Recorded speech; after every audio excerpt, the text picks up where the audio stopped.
배우고 이해하고 마음은 따뜻해지는 시간, 레코라운지 수입니다. 현재까지 알려진 현생 인류의 초기 화석 증거는 우주 달력의 자정 약 12분 전에 놓입니다. 2022년 말 챗GPT 공개 이후 생성형 AI가 대중화된 기간은 이 달력에서 0.1초도 되지 않습니다. 그렇다면 앞으로의 시간은 AI가 정할까요? 우리가 정할까요? 오늘은 시계를 하나 크게 펼쳐보겠습니다. 우주의 약 138억 년을 딱 1년짜리 달력에 눌러 담는 것입니다.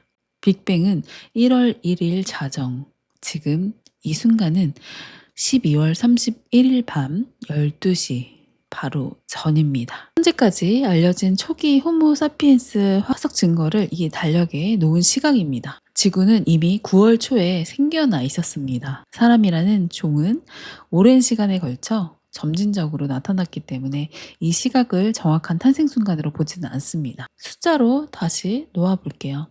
우주 달력에서 하루는 실제 약 3780만 년입니다. 하루가요. 그리고 1시간은 약 157만 년, 그리고 1분은 약 2만 6천 년, 1초조차 약 438년입니다. 상상이 잘 안 되죠? 지구는 9월 2일 밤 무렵에 생깁니다. 현재까지 알려진 우리 종의 초기 화석 증거는 12월 31일 밤 11시 48분 무렵에 놓입니다. 인간이 문자를 시작한 시간은 약 5,000년 전에 등장했다고 잡으면 문자의 기록, 그러니까 문자 이후의 기록 역사는 자정 전 마지막 10여 초 안에 들어갑니다. 국가와 과학, 영화, AI의 역사는 그 짧은 끝부분에 차례로 포개집니다. 여러분도 잠깐 예상해 보시겠어요? 이 달력에서 911년도에 노르망디와 1126년도에 이자겸의 나는 몇 시쯤일까요? 밤 11시쯤일까요? 아니면 마지막 1분쯤일까요? 둘 다 자정 전 마지막 3초 안에 있습니다. 그리고 2022년도 말 챗GPT 공개 이후 생성형 AI가 대중화된 기간은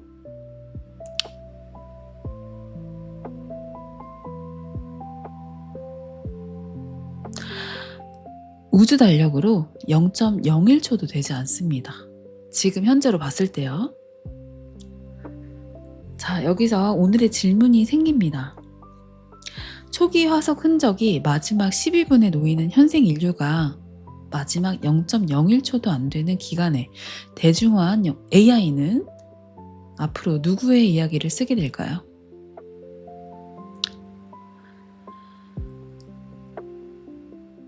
AI가 쓸까요? 아니면 여전히 우리가 쓰게 될까요?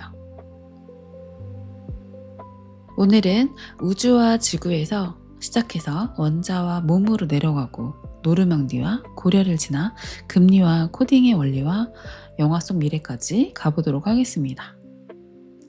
서로 달라 보이는 지식이 마지막에는 한 질문으로 모일 것입니다.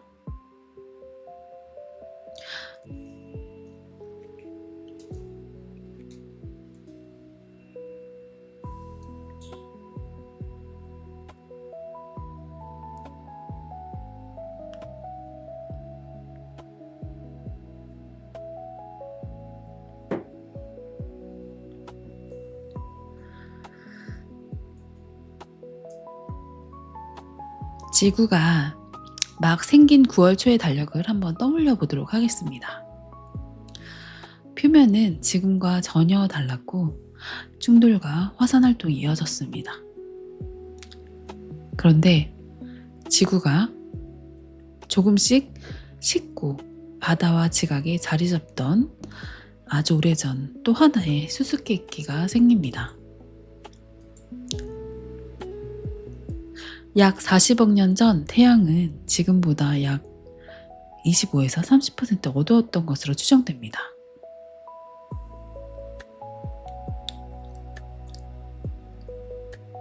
지구가 받은 에너지도 지금보다 적었습니다.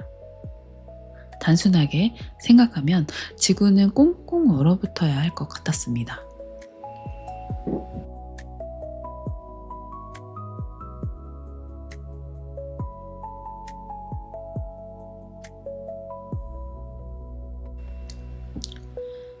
하지만 오래된 지르콘과 암석에는 액체 물이 지각과 상호작용하고 물속에서 퇴적물이 쌓였던 흔적이 남아 있습니다.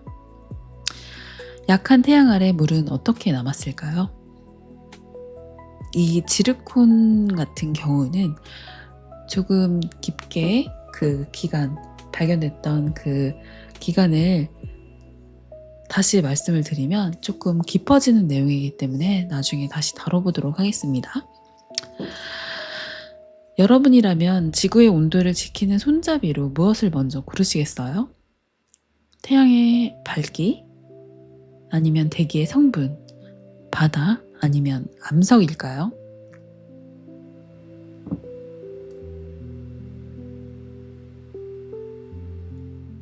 한 가지만 고르기 어려운 것이 정상입니다. 태양이 지금보다 어두웠다는 말이 지표 온도도 똑같은 비율로 낮았다는 뜻은 아닙니다.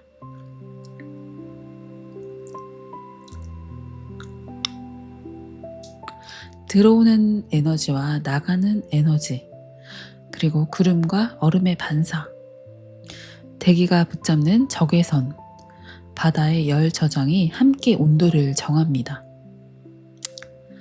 물리에서 숫자 하나를 알았다고 결과가 바로 같은 비율로 움직이지 않는 이유입니다.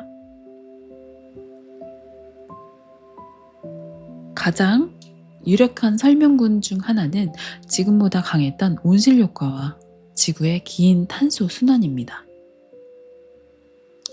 화산은 이산화탄소를 내보냅니다. 우주로 내보내는 적외선을 붙잡아 열이 빠져나가는 속도를 늦춥니다.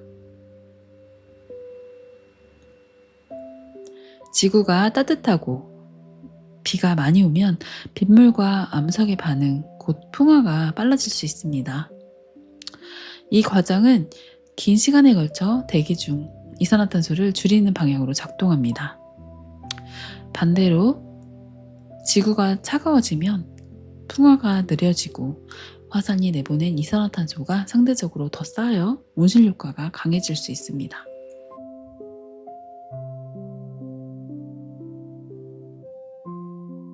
방 안의 보일러처럼 즉시 켜지고 꺼지는 장치는 아닙니다. 메탄과 구름, 대기압, 바다와 육지의 비율도 결과를 바꿉니다. 각각이 얼마나 기여했는지는 아직 하나의 숫자로 확정되지 않습니다. 여기서 첫 번째 반전이 있습니다. 초기 지구를 지킨 것은 단 하나의 특별한 물질이 아니라 대기와 암석과 물과 시간이 함께 만든 시스템에 가까웠습니다. 그리고 이 오래된 순환이 있다고 해서 오늘 인간이 매우 빠르게 늘린 이산화탄소를 치워준다는 뜻은 아닙니다.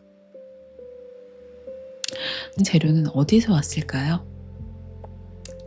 초기 우주에서 생긴 원소는 주로 수소와 헬륨, 그리고 극소량의 리튬이었습니다. 우리 몸과 바위에 들어있는 탄소와 산소, 그리고 철 같은 더 무거운 원소의 상당수는 별 내부의 핵융합과 별의 죽음 과정에서 만들어졌습니다. 그러니까 우리 몸은 비유적으로만 별의 물질인 것이 아닙니다. 실제로 오래전 별에서 만들어진 원소가 새로운 조합을 이룬 것입니다. 원소의 종류만 같다고 성질도 늘 같은 것은 아닙니다. 나트륨 원자 하나를 생각해 볼까요? 양성자 11개와 전자 11개를 가지면 전체 전하는 0입니다. 여기서 전자 하나를 잃으면 양전하를 띤 나트륨 이온이 됩니다.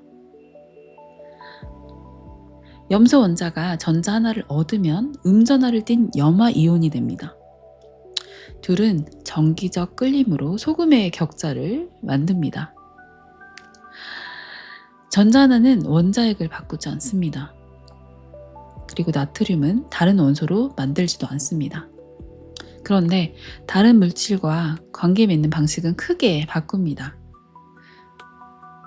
여러분은 어떻게 생각하실까요?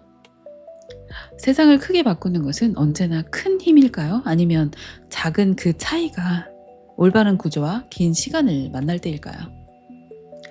초기 지구의 초기 지구의 기후도 원자의 전하도 답은 하나의 크기보다 관계와 시스템에 가까웠습니다.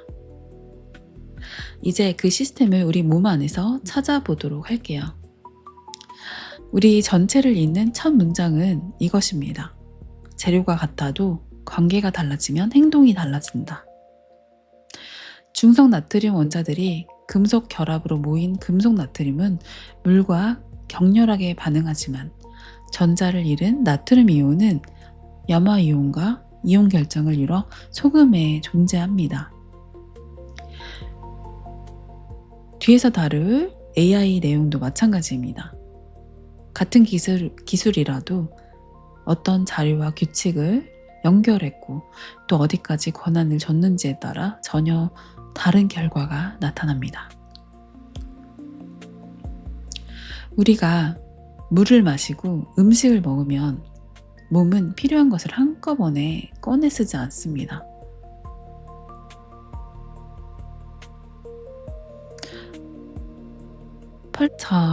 우리가 흔히 대장을 물을 흡수하는 기관이라고 기억을 하지만요. 대부분의 영양소와 상당량의 물은 소장에서 먼저 흡수됩니다. 대장은 남은 내용물에 물과 전해질을 더 회수하고 배출하기 알맞은 형태로 정리하는 마지막 구간에 가깝습니다. 내용물이 너무 빠르게 지나가면 물을 회수할 시간이 부족할 수 있고 또 너무 지나치게 오래 머물면 더 단단해질 수 있습니다. 다만 실제 설사와 변비의 원인은 매우 다양하므로 이 원리 하나로 개인의 증상을 판단할 수는 없습니다. 여기서 짧게 예상해 보도록 할게요. 대장은 단순한 배출 통로일까요? 아니면 남은 물질을 다시 조정하는 마지막 편집실일까요? 이 경우에는 마지막 편집실이라는 비유가 더 가깝습니다. 다만 몸은 방송 편집기처럼 버튼 하나로 고칠 수는 없습니다. 움직임, 수분, 전해질, 신경과 호르몬, 먹은 것과 미생물이 함께 얽혀있기 때문입니다. 대장에서는 또 다른 생태계가 있습니다. 사람의 효소만으로 충분히 분해하지 못한 일부 식이섬유와 탄수화물을 미생물이 발효합니다.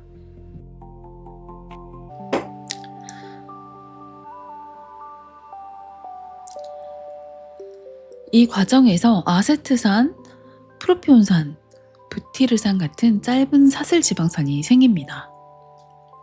부티르산은 대장벽의 일부 세포가 에너지원으로 사용됩니다.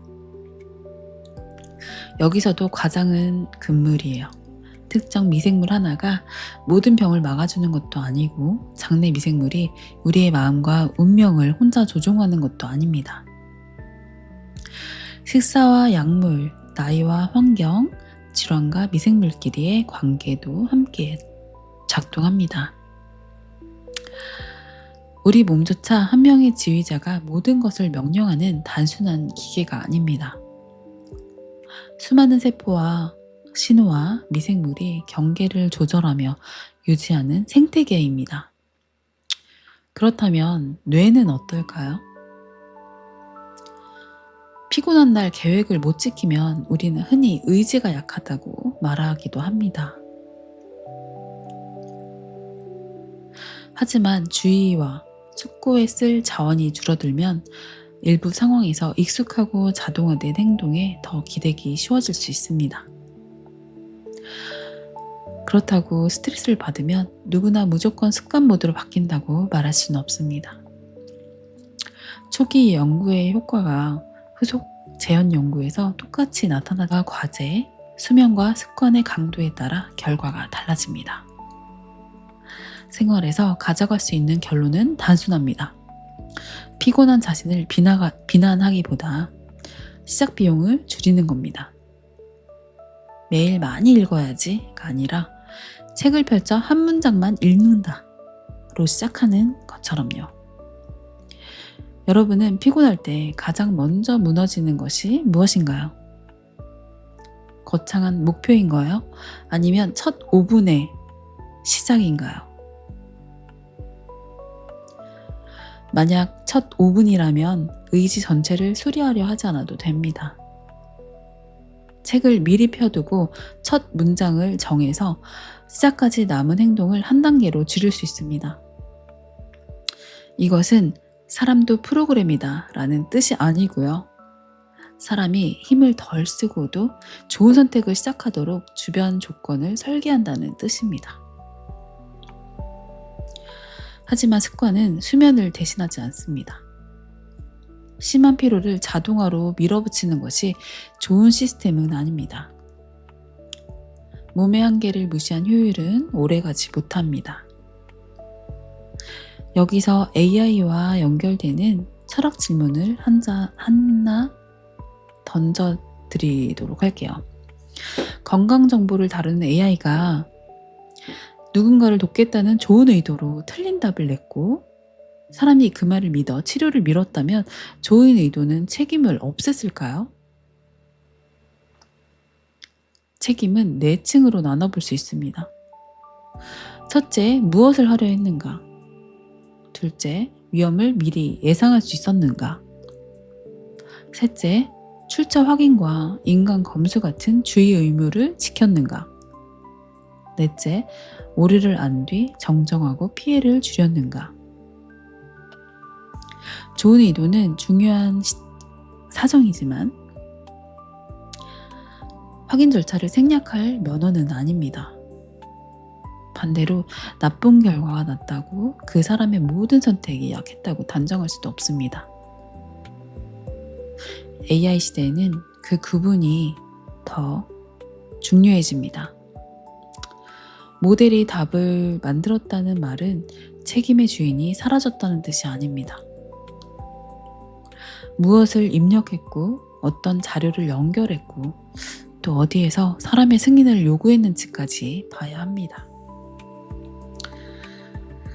여기서 잠깐 어깨에 힘을 풀어보도록 할게요. AI에게 가장 먼저 맡기고 싶은 일 하나, 그리고 아무리 발전해도 맡기고 싶지 않은 일 하나입니다. 긴 문서에서 핵심 후보를 찾거나 같은 계산을 반복하거나 여러 일정의 빈 시간을 비교하는 일은 AI에게 맡길 수 있습니다. 하지만 사람의 감정을 단정하거나 당사자의 허락 없이 누군가의 목소리와 얼굴을 사용하는 결정을 맡겨서는 안 됩니다. 자, 여기서 예를 들어서 검색은 맡기고 싶다는 답이 들어왔을 때 한 번 더 물어볼 수 있습니다. 검색 결과를 고르는 일도 맡길까요? 아니면 후보만 받고 마지막 선택은 사람이 할까요? 위로는 맡기고 싶지 않다는 답이 들어오면 새벽에 즉시 대답해주는 AI의 장점과 그 답을 누가 책임지는지에 대해서 문제를 함께 볼 수 있습니다. 사람이 외로워질 수 있어요. 그래서 새벽에 AI에게 말을 걸 수도 있긴 합니다. 그런데 위로는 맡기고 싶지 않다. 그렇게 갑자기 변덕이 생길 수 있죠. 그때 그 책임은 누가 지게 될까요? 맡긴다와 맡기지 않는다 사이에 그 사실 여러 단계가 있을 수 있습니다. 왜 그런 기준이 필요한지 우주 달력의 마지막 3주 안에 있었던 우리의 그 역사 두 사건으로 한번 가보도록 하겠습니다. 우주 달력에서 911년도는 자정 약 2.55초 전 1126년은 약 2.06초 전입니다. 실제로는 215년 차이지만 우주의 시계에서는 같은 1초 안에 들어옵니다. 먼저 911년도 서유럽의 생강 하류로 가보겠습니다. 여러분이 당시의 왕이라면 어떤 선택을 하시겠어요? 계속 싸울까요? 아니면 땅을 인정하고 방어 의무를 맡길까요? 자, 어느 쪽도 깨끗한 답은 아닙니다. 계속 싸우면 비용과 피해가 커지고 땅을 인정하면 상대에게 정당성과 자원을 줍니다. 역사는 정답을 외우는 과목이라기보다 불완전한 조건에서 사람들이 어떤 위험을 골랐는지 보는 과목이기도 합니다. 북방에서 온 세력은 강을 따라 프랑크 지역을 반복해 공격했습니다. 모든 해안과 강을 군대로 막기 어려웠던 서프랑크 왕권은 낯선 선택을 합니다. 북방인 지도자 롤로에게 정착지를 인정하고 대신 충성과 개종, 다른 침입자에 대한 방어를 요구한 것으로 전해집니다. 흔히 생클레르 슈르베트 조약이라고 부르지만 911년에 작성된 조약 원본은 남아있지 않습니다. 자세한 일화는 훨씬 뒤의 기록에 의존합니다. 918년 왕실 문서는 생강의 북방인들에게 왕국 방어를 위해 땅이 주어졌다는 큰 뼈대를 뒷받침합니다. 또 하나의 오해도 풀어야 합니다.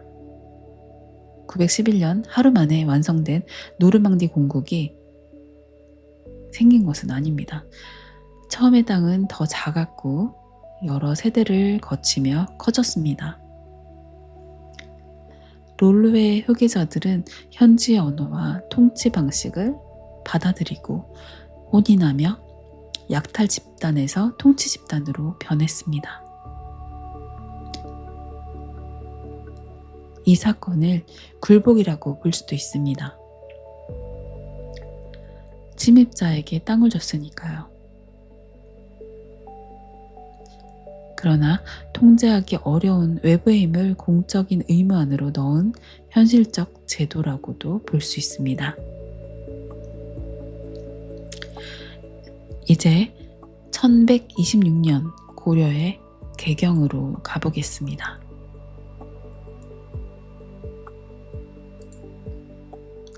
이번에는 위험이 성벽 밖에 있지 않습니다. 왕실 안에 혼인과 관직, 군사력 속에 들어와 있습니다. 밖에 강한 적과 안에 강한 측근 중 어느 쪽이 더 다루기 어려울까요? 이자겸은 어느 날 갑자기 궁궐 밖에서 들이닥친 반란군이 아니었습니다. 그는 왕실과 여러 세대의 혼인한 강력한 문벌 가문의 중심이었습니다. 인종의 외할아버지이면서 다른 두 딸을 인종의 왕비로 들여 장인이 되기도 했습니다. 어린 왕의 즉위를 도운 외척은 관직과 인사, 혼인관계를 통해 너무 큰 영향력을 갖게 됩니다. 왕이 성장하자 자신을 지켜준 외할아버지가 통치를 가로막는 권력이 되었습니다. 1126년 왕측은 이자겸을 제거하려 했고 그 과정에서 척준경의 동생과 아들이 살해됐습니다. 제거 시도가 실패한 뒤 이자겸의 정치 기반과 척준경의 군사력이 결합해 궁궐을 공격하고 불태웠습니다. 인종은 사실상 통제 아래에 놓였습니다. 하지만 이자겸의 힘에는 약점이 있었습니다. 실제 병력을 움직이는 힘은 척준경에게 있었습니다. 둘 사이에 생긴 균열을 왕측이 이용해 척준경을 회유하자 척준경은 이자겸을 체포했고 두 사람 모두 결국 권력을 잃었습니다. 여기서 두 번째 큰 반전이 나옵니다. 911년의 문제는 제도 밖에 강한 힘을 어떻게 제도 안에 넣을 것인가 였습니다. 1126년의 문제는 제도 안에 사적인 힘이 어떻게 제도보다 더 커졌는가 였습니다. 이 둘은 오늘의 AI에도 그대로 돌아옵니다. AI라는 외부 도구를 일과 생활에 들이는 것만이 문제가 아닙니다. 한 플랫폼이 사람의 자료와 선택을 너무 깊이 차지해서 나중에는 이용자가 그 시스템을 벗어나거나 통제하기 어려워지는 것도 문제입니다. 도구가 너무 가까워지는 것이죠. 도구를 들이는 일과 도구에게 붙잡히는 일은 다릅니다. 이 차이를 경제에서는 시간과 위험의 가격으로 볼 수 있습니다. 설명용으로 3억 원을 30년 원리금 균등 상환으로 빌리고 수수료 없이 금리가 끝까지 갔다고 가정해 보겠습니다. 원리금 균등 상환이에요. 숫자를 듣기 전에 먼저 골라보세요. 매달 조금씩 내더라도 더 내더라도 변화를 줄이는 쪽과 지금은 낮지만 앞으로 달라질 수 있는 쪽 가운데서 여러분들은 어떤 위험을 택하시겠습니까? 지금 계산은 금리가 30년 내내 각각 연 4%와 약 연 5%로 유지된다는 두 가상 시나리오의 비교입니다. 연 4%라면 월 상환액은 약 143만 2천 원입니다. 3억 원 빌렸으니까요. 만약 연 5%라면 약 161만 원입니다. 한 달 차이는 17만 8천 원입니다. 한 달만 생각했을 때는 작아 보일 수 있습니다. 하지만 360번이 반복되면 총 이자 차이는 놀라지 마세요. 약 6,416만 원이 될 수 있습니다. 이 숫자만으로 고정금리와 변동금리의 실제 총 비용을 비교할 수는 없어요. 변동금리 대출의 실제 총이자는 앞으로 금리가 어떤 길을 가느냐에 따라 달라질 수 있으니까요. 다만 고정금리는 미래의 금리 위험을 줄이는 대신 처음 조건이 더 높을 수 있고 변동금리는 앞으로 금리가 오를 위험은 내가 좀 더 떠안을 수 있다는 것입니다. 어느 쪽이 무조건 정답이라는 뜻은 아닙니다. 핵심은 오늘의 숫자뿐 아니라 나쁜 상황이 왔을 때도 감당할 수 있느냐 이것을 보는 것입니다. 여기서 1%는 고작 1이 아닙니다. 원금에 붙고 남은 기간마다 또 반복되고 가계에 다른 선택까지 밀어냅니다. 월 17만 8천 원이면 한 번에 외식비처럼 보일 수도 있지만 30년 동안 같은 방향으로 쌓이면 6천만 원이 넘습니다. 수학은 작은 숫자를 크게 보이는 겁주는 도구가 아니라 시간이 숨긴 크기를 미리 꺼내보는 도구입니다. 작은 금리 차이가 시간을 만나 커졌든 이 차이를 작은 약관과 작은 권한 차이도 사용기간이 길어지면 아주 큰 차이가 된다는 걸 다른 이야기로 또 보도록 할게요. 코딩이라고 하면 검은 화면에 영어와 숫자를 빠르게 치는 모습부터 떠올리기 쉽습니다. 코딩의 출발점은 어려운 문법이 아닙니다. 무엇을 어떤 순서로 하고 또 어떤 조건에서 멈출지를 분명하게 정하는 일이라고 말씀드릴 수 있어요. 아주 익숙한 전기밥솥을 생각을 한번 해볼게요. 쌀과 물을 넣는 것은 입력입니다. 그리고 정해진 온도와 시간으로 가열하는 것은 처리입니다.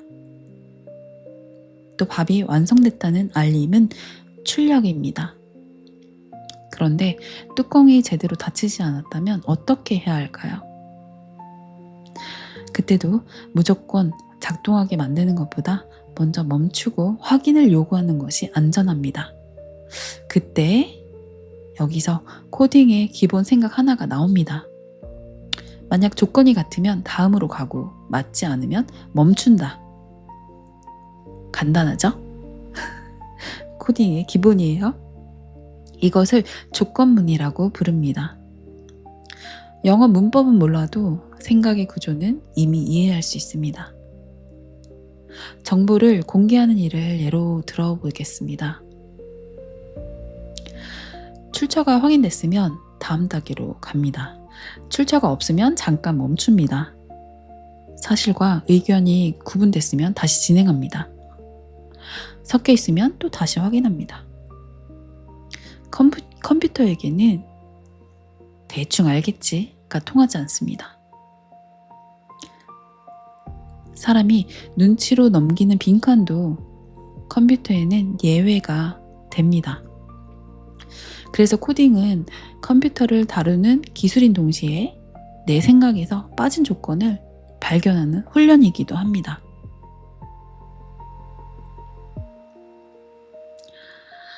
여러분이 매일 반복하는 일을 하나 떠올려 보시겠어요? 다음 얘기는 시작, 중간, 끝에 3단계로 나누면 무엇이 될까요? 그리고 어느 하나가 빠지면 반드시 멈춰야 할까요? 대한 얘기입니다. 예를 들어 온라인 주문이라면 주문 접수, 그리고 결제 확인, 배송이 이어집니다. 결제가 확인되지 않았는데 배송부터 시작하면 문제가 생깁니다.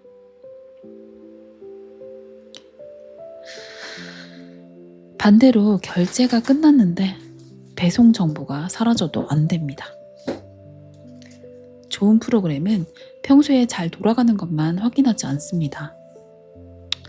일부러 결제가 실패한 경우, 그리고 주소가 비어있는 경우, 같은 주문이 2번 들어온 경우도 시험합니다. 여기서 반전이 있습니다. 코딩에서 가장 중요한 순간은 모든 일이 잘 됐을 때가 아니라 예상과 다르게 됐을 때 어떻게 행동하도록 정했는가에 있을 수 있습니다. AI에게 코딩을 부탁할 때도 같은 맥락입니다. AI가 문장을 빠르게 만들어준다고 해서 무엇을 해결할지, 어떤 경우를 실패로 볼지, 마지막에 누가 확인할지가 저절로 정해지는 일이 아닙니다. AI에게 알아서 잘해줘 라고 말하면 겉보기에는 그럴듯한 결과가 나올 수 있습니다. 하지만 안전한 지시는 더 구체적이어야 합니다. 확인된 자료와 추정을 나눠라. 모르면 만들어낸지 말고 모른다고 표시하라. AI에게 말하는 겁니다. 입력을 구분하고 조건을 세우고 멈춰야 할 때 멈추게 하는 것입니다. 그래서 코딩의 가치는 일을 무조건 빠르게 하는 데만 있지 않습니다. 반복되는 실수를 줄이고 중요한 빈칸을 그냥 지나치지 않게 만드는 데에도 있습니다. 여기서 영화에 대한 얘기를 한번 해볼게요. 영화에서는 미래에 대해서 많이 다루잖아요. SF 영화에서. 그래서 생각이 든 내용에 대해서 또 준비하게 됐습니다. 영화는 미래를 아주 선명하게 보여주기도 합니다. 영화 허를 보신 적이 있으신가요?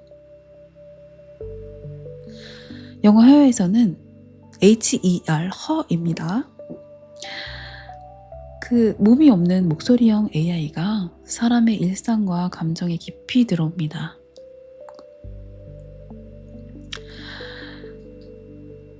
그리고 또 다른 영화에서는 사람처럼 보이는 몸을 가진 AI가 인간의 판단을 읽고 움직입니다. 이런 작품을 보고 나면 우리는 미래가 미래에서 어느 날 사람과 똑같은 로봇의 모습으로 문을 열고 들어올 것 같은 그런 상상을 하기도 합니다. 그쵸? AI가 사람의 모습을 하고 로봇가 맞는데 사람인 양 하면서요. 하지만 현실의 AI는 영화와 다른 순서로 오고 있습니다. 로봇이 집안일을 완벽히 하기 전에 AI는 먼저 문서와 검색, 코딩과 편집, 그리고 음성과 이미지 속으로 들어와 있습니다. 보이는 인간형 로봇보다 보이지 않는 작업 흐름이 먼저 바뀌는 중입니다. 어떻게 보면 보이지 않는 부분에서 너무 깊이 이미 들어와 있는지도 몰라요. 허의 내용의 핵심은 로봇의 몸보다 관계였어요. 사람은 유창하게 대답하고 나를 기억하는 목소리에게 얼마나 쉽게 마음을 줄까요? 인간은 이런 대화하는 거에서 정말 큰 위로를 받잖아요. 현재 AI가 의식을 가졌다는 사실은 과학적으로도 아직 확인은 되지 않았지만 이를 판별하는데 합의된 기준도 없긴 합니다. 그러나 사람이 그 관계를 진짜처럼 느끼는 일은 이미 가능합니다.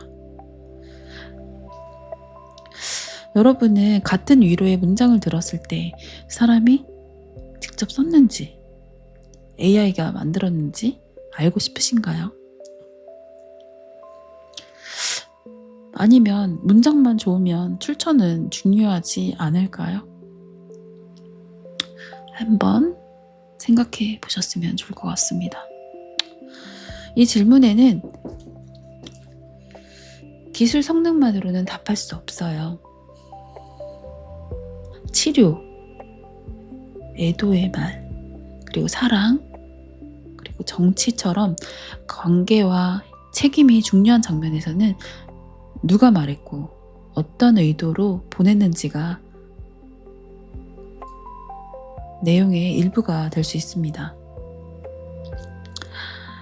반대로 반복 안내나 번역처럼 결과의 정확성과 편의가 더 중요한 장면도 있습니다.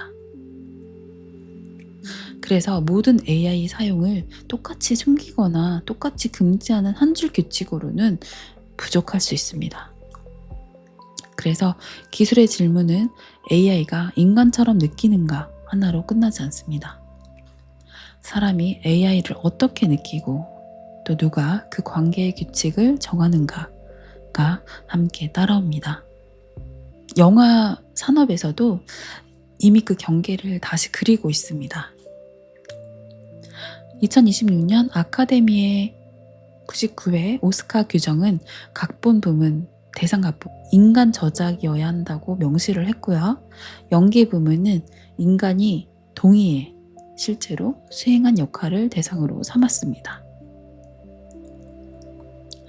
생성형 AI 사용 자체만으로 작품이 자동 탈락하는 것은 아니지만 인간의 창작과 동의가 어디에 있었는지를 더 분명히 묻는 방향입니다. 미국 작가조합의 2026년 계약도 기존 AI 보호를 유지하면서 회사가 작가의 작품을 상업용 생성형 AI 학습에 라이선스할 경우 작가 개인이 아니라 조합에 서면 통지하도록 했습니다. 조합은 보상 문제를 포함한 협의를 요청할 수 있습니다. 배우 선거 쪽에서도 디지털 복제에는 동의와 공개, 보상 기준이 중요한 쟁점이 됐습니다. 2026년 8월 2일부터 유럽연합에서는 일부 AI 생성물과 딥페이크의 표시, 투명성 의무가 적용되기 시작했습니다. 한국의 모든 콘텐츠에 똑같이 적용된다는 뜻은 아직은 아닙니다. 다만 세계 시장이 AI를 쓰지 마라 보다는 어디에 썼는지 숨기지 말라는 방향으로 움직이는 신호입니다. 이제 2032년 어느 평범한 하루를 말로 상상해 보도록 할게요.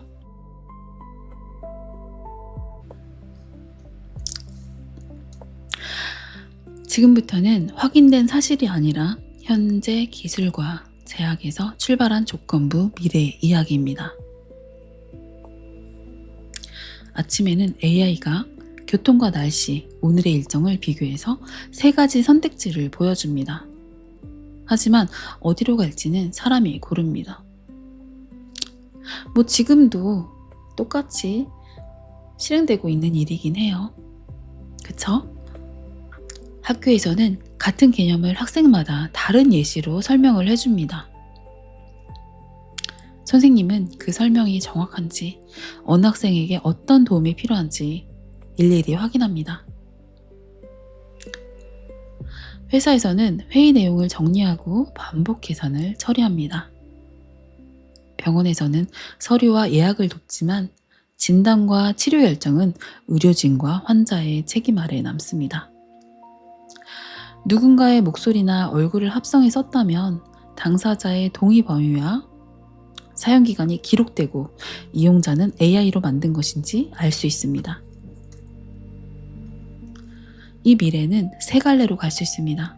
첫 번째는 보조자 미래입니다. AI가 조사와 정리, 반복 작업을 맡고 사람은 질문과 기준, 최종 책임을 맡는 일이죠.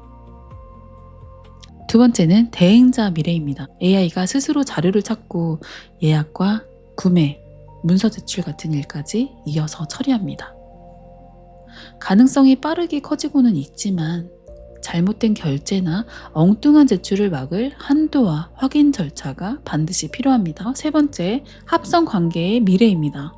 사람들은 사람처럼 말하고 오래 기억하는 AI와 공부하고 일하고 위로를 주고받습니다. 이게 미래가 아니라 지금 현재의 일이에요. 네. 편리함은 커지지만 AI인지 밝히는 표시와 개인정보의 범위, 관계를 끝낼 권리가 중요해집니다. 3갈래 중 여러분들은 지금 어디에 가장 가깝다고 느끼시나요? 현재로서는 1번이 가장 현실적이라고 말씀드릴 수 있어요. 보조자의 미래죠. 그러나 2번, 3번도 일부 기능은 이미 섞여 들어오고 있습니다. 그래서 미래의 한 날짜를 갑자기 도착하는 사건으로 보기보다는, 그쵸? 권한 하나와 약관 한 줄, 승인 버튼 하나가 매일 쌓이는 과정으로 보는 편이 정확합니다. 지금 현재에도 이미 3번까지 와 있으니까요. 그쵸? 어느 미래가 올지는 AI 성능 하나로 정해지지는 않습니다. 비용, 또 법, 전력과 장비, 사람의 신뢰, 그리고 우리가 오늘 어떤 규칙을 서비스에 넣느냐가 함께 정합니다. 국제노동기구에서는요, 2025년 전 세계 고용의 약 24%가 생성형 AI에 어느 정도 노출될 수 있다고 분석했습니다. 실제 분석이 나온 거예요. 그러나 노출은 해고율이 아닙니다. 가장 가능성 높은 변화는 직업 전체가 한꺼번에 사라지는 것보다 직업 안의 과업과 책임이 다시 나뉘는 것입니다. 사람의 역할도 AI보다 더 빨리 문서를 쓰는 사람으로 남을 필요는 없습니다. 어떤 질문을 택할지, 그리고 또 어떤 근거를 믿을지, 사람의 마음과 권리를 어디까지 건드려도 되는지 그 결정을 하는 역할이 더 중요해질 수 있습니다. AI가 만드는 양이 늘어날수록 실제 사람의 관점과 책임은 오히려 더 희소해질 수 있습니다. 자, 오늘 우리는 1년짜리 우주 달력의 9월에서 시작을 해봤어요. 우주는 무대를 만들어 줬고요. 그리고 물리는 규칙을 만들었습니다. 화학은 원소와 전자의 관계를 바꾸었고요. 생물은 그 물질로 살아있는 시스템을 만들었습니다. 몸은 물과 이온을 조절했고, 뇌는 아직 오지 않은 일을 미리 상상했습니다. 세계사는 제도 밖의 힘을 안으로 들이는 법을 보여줬고요. 한국사는 제도 안의 사적인 힘이 너무 커질 때 위험을 보여줬습니다. 경제는 작은 차이가 시간을 만나 얼마나 커지는지 보여줬고요. 그리고 코딩은 우리의 기준을 실행 가능한 절차로 바꿨습니다. 그리고 마지막, 철학은 묻습니다. 좋은 결과만 내면 과정은 중요하지 않을까요? AI가 누군가의 목소리로 옳은 말을 하면 그것은 누구의 말이 될까요? AI가 실수했을 때 우리는 기계가 그랬다고 말하고 물러설 수 있을까요? 인간의 가치는 AI보다 더 많이 계산하는 데만 있지 않습니다. 무엇을 목표로 삼을지 고르고 또 그 선택 때문에 생긴 결과를 책임지고 잘못했을 때 고칠 수 있는데 더 가깝습니다. 우리는 우주 달력의 마지막 12분에 아주 늦게 도착했습니다. 하지만 늦게 왔다는 것이 하찮다는 뜻은 아닙니다. 앞선 138억 년을 돌아보고 아직 오지 않은 시간을 상상해보고 자신의 힘을 어디에 쓸지 물을 수 있는 존재가 되었다는 뜻일 수도 있습니다.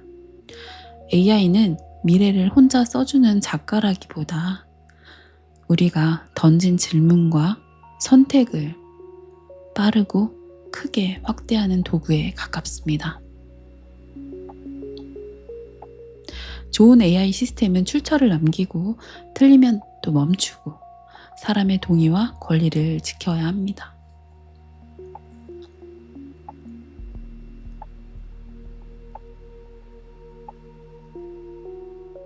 마지막으로 이제 정리해 보도록 할게요.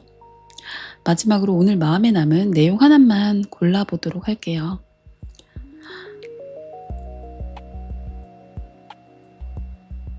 (9월) 초에 뜨거운 지구여도 좋습니다. 약한 태양 아래 남아있던 물이어도 좋고요. 또 전자 하나가 빠져나간 원자여도 좋습니다. 자정 2초 전, 아까 말씀드렸던 노르망디와 고려여도 좋고요. 하나가 빠지면 억지로 진행하지 않고 멈추는 코딩이어도 좋습니다.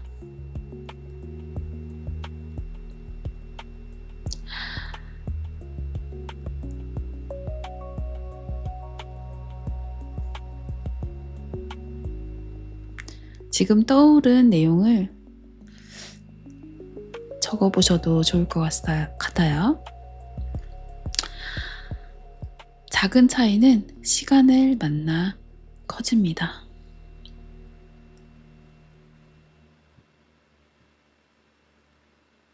그리고 좋은 의도에도 확인의 책임이 따릅니다.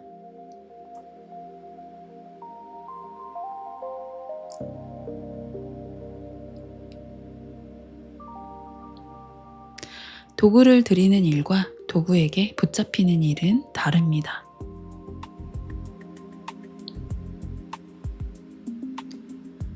미래는 예언하는 것이 아니라 조건을 골라 만드는 것입니다.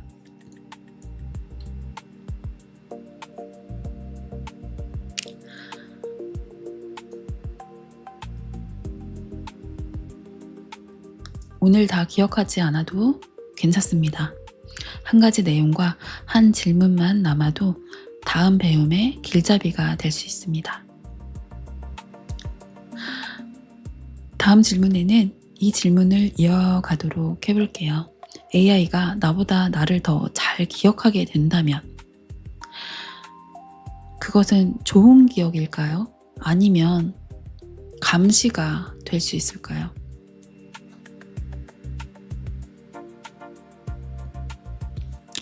오늘도 함께 해주셔서 감사합니다. 남은 시간 편안한 새벽 그리고 하루를 시작하신 분들은 좋은 하루 보내시길 바랄게요. 감사합니다.